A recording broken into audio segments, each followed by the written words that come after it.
The afternoon sun filtered through the windows of Miller's diner, casting long shadows across the worn vinyl booths. It was the kind of place where the coffee was always hot, the pie was homemade, and everyone knew your name by the second visit. Thomas Brennan sat in his usual corner booth, a cup of black coffee cooling in front of him. At 58, he carried himself with the quiet dignity of a man who had seen both the best and worst of what life could offer. His steel-gray hair was cut military short, a habit from his 20 years in the army that he'd never quite shaken. The lines around his eyes told stories of distant deployments and difficult decisions, but also of laughter shared with his daughter Katie, now studying pre-med at the state university. Being a single father hadn't been part of Thomas's plan. When Sarah passed away from cancer 12 years ago, he'd been left to navigate parenthood alone, learning to braid hair from YouTube videos and attending every school play, even when his back ached from old service injuries. Those years had taught him patience, tenderness, and the kind of strength that comes not from muscle but from showing up, day after day, for someone you love. Today was his day off from the Veterans Center where he worked as a counselor, helping younger soldiers transition back to civilian life. He came to Miller's every Thursday, not just for the coffee, but for the quiet routine, the familiar faces, the sense of belonging to something steady in an ever-changing world. The young waitress, Emma, moved between tables with practiced ease. She couldn't have been more than 25, with warm brown eyes and a genuine smile that seemed to brighten the whole room. She wore her blonde hair pulled back in a simple ponytail, and there was something graceful about the way she carried herself, even while balancing plates of meatloaf and mashed potatoes. Thomas had noticed her kindness from the first day she'd started working there 3 months ago. She remembered how everyone took their coffee. She asked the elderly Mr. Peterson about his grandchildren. She slipped extra cookies to the teenagers who came in after school with only enough money for fries. "More coffee, Thomas?" Emma asked, appearing at his table with a warm pot and that trademark smile. "Please," he said, returning her smile with a gentle one of his own. "How's your day treating you?" "Can't complain," she said, pouring the dark liquid into his cup. "Mrs. Henderson just told me about her new great-grandson. 6 pounds 8 ounces of pure joy, according to her." Thomas chuckled softly. "That's her 5th, isn't it?" "6th," Emma corrected, her eyes twinkling. "She's bringing in photos tomorrow." The peaceful rhythm of the afternoon was suddenly interrupted by a harsh voice from across the diner. "This is cold. What kind of establishment is this?" Thomas looked up to see a man in an expensive suit standing beside one of the center tables, his face flushed with anger. He appeared to be in his early 60s, with carefully styled silver hair and the kind of watch that cost more than most people's monthly rent. Everything about him spoke of wealth and the expectation that money could buy not just things, but people's deference. Emma approached the table with professional courtesy. "I'm so sorry, sir. Let me get you a fresh plate right away." "A fresh plate?" The man's voice rose, drawing the attention of every patron in the diner. "I shouldn't have to ask for edible food in the first place. What kind of service is this? Were you raised in a barn?" Thomas felt his jaw tighten. The man's cruelty was unnecessary, aimed at someone who was just trying to do her job with kindness and care. Emma maintained her composure, though Thomas could see the hurt flickering in her eyes.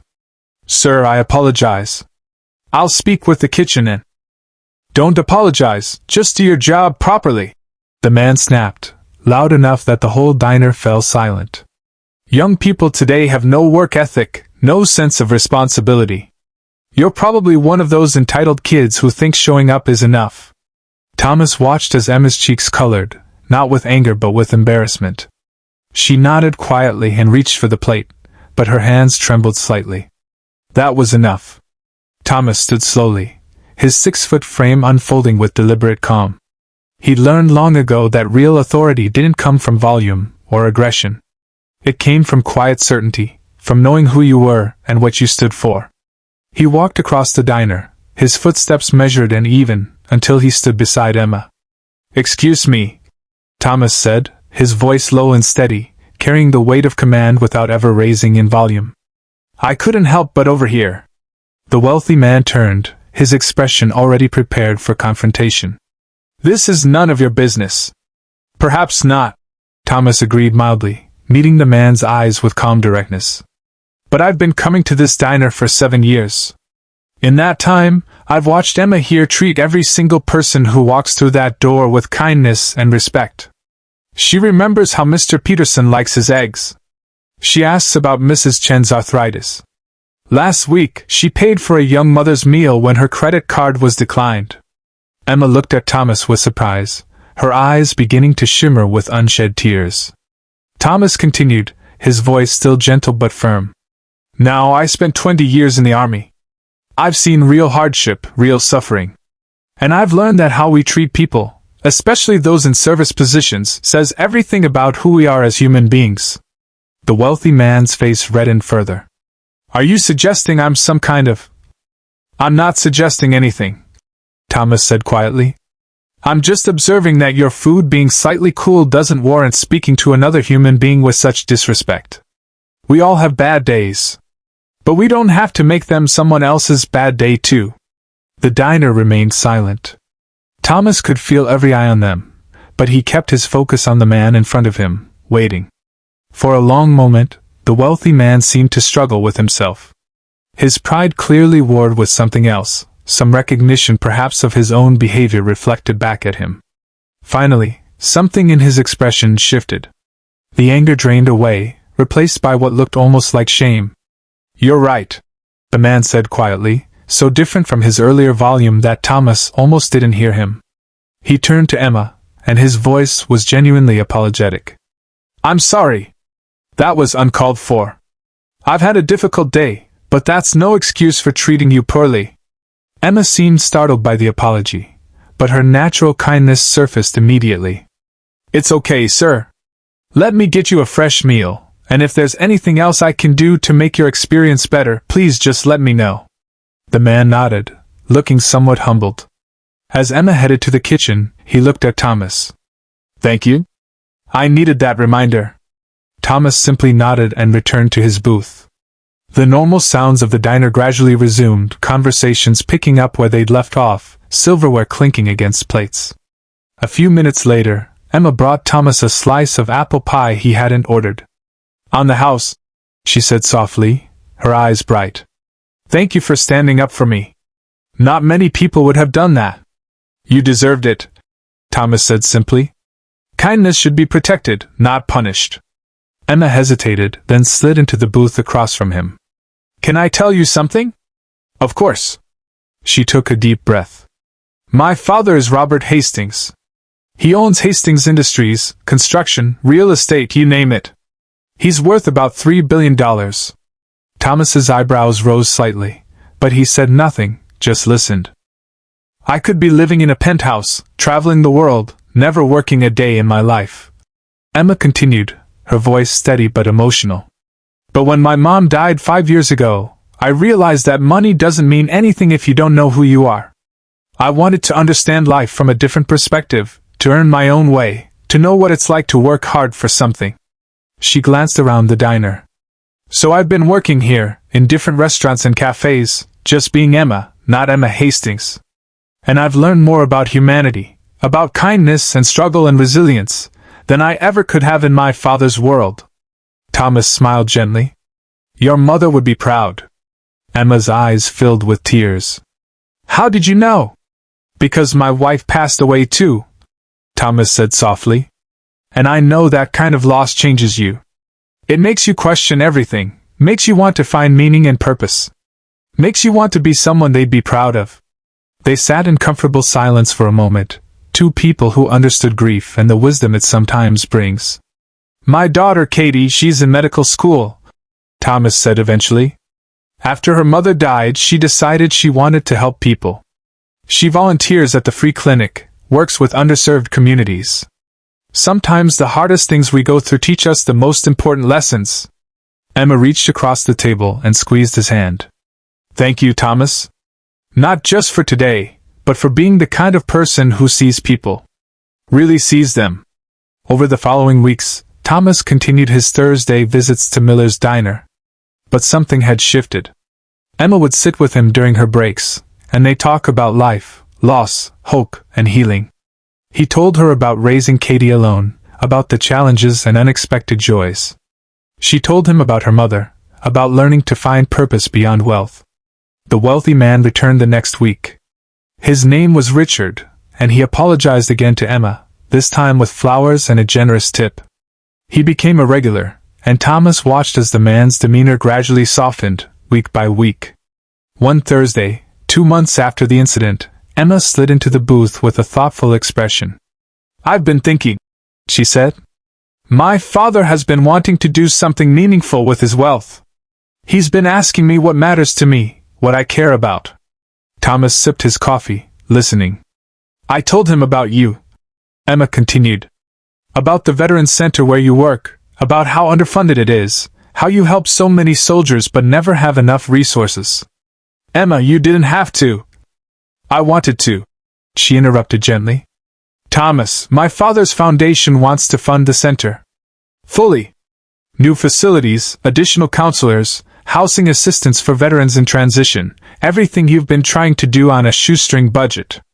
Thomas sat back, overwhelmed. "I don't know what to say." "Say you'll accept." Emma smiled. "Say you'll keep doing what you do, helping people, just with the resources you deserve." Later that evening, Thomas called Katie at school. He told her about Emma, about the unexpected friendship, about the gift that would change so many veterans' lives. "Dad," Katie said, her voice warm with affection, "you spent my whole childhood teaching me that kindness matters more than anything else. That standing up for people matters. Looks like the universe is finally repaying you for all that goodness." Thomas smiled, looking out his window at the fading evening light. "It was never about repayment, sweetheart. It was just about doing what's right." "I know, Dad. That's exactly why you deserve this." The following Thursday, Thomas arrived at Miller's diner to find not just Emma, but her father waiting in his usual booth. Robert Hastings stood as Thomas approached, extending his hand. "Mr. Brennan, I've heard so much about you. My daughter tells me you're the kind of man who stands up for people, who sees past surfaces to the human being underneath." Thomas shook his hand. "I just did what anyone should do. But most don't," Robert said quietly. "Most people would have looked away. Would have decided it wasn't their problem. You didn't. And in doing so, you reminded my daughter why she makes the choices she makes, why she wants to live a life of meaning rather than just comfort." Emma appeared with 3 cups of coffee and slid into the booth beside her father. "Dad's been different since I told him about you," she said. "More thoughtful. More present." Robert nodded. "You made me realize something, Thomas. I've spent my whole life building an empire, accumulating wealth, wielding power. But I'd lost sight of what actually matters.